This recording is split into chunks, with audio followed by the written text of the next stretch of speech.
Панче Ангелов ќе треба да одлежи 4 години затвор за насилство врз министерката Радмила Шекеринска на 27 април. Апелација го одби неговото барање да му ја намали казната или пак да му присуди условна, дознава Телма.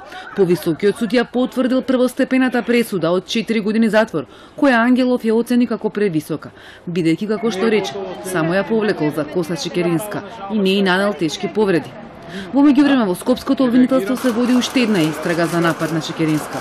Таа неделава дала исказ како оштетена и за напаѓачот кој со стати под камера ја удри во прес-центарот на собранието. Вчера стартуваше и судењето за нападот на пратеникот Села. Несложениот предмет поврзан со крвавиот четврток се уште е во истрага во обвинителството за организиран криминал.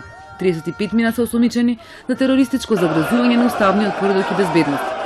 Поранешниот судија, сега адвокат Јован Јоанидис, вели обвинителството почна со нелесните кривични дела, како учество во толпа, за потоа да оди кон построгите како насилство и убиство во обид, па се до истрагата за организиран криминал, но тој очекува да заврши со посочување на организаторите на целото сценарио од 27 април.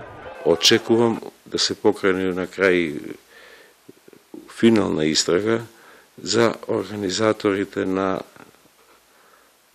крвавиот четврток.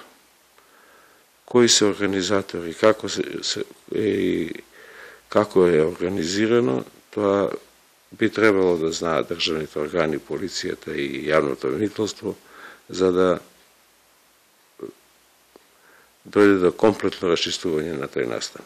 Вчера кривичен по предлог на обвинителството му го замени притворот во Шутка со домашен оперскиот пејач Игор Дурловски со браниската службеничка Елена Доцевска-Божиновска. Одбраната очекува да бидат пуштени од Шутка следната недела, откако решенијата ќе станат правосилни.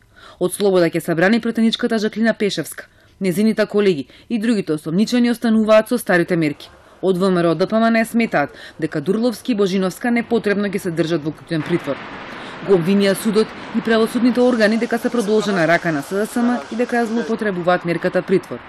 Судот е дел од политичка хајка против лица кои не сториле терористички акт, велат од партијата.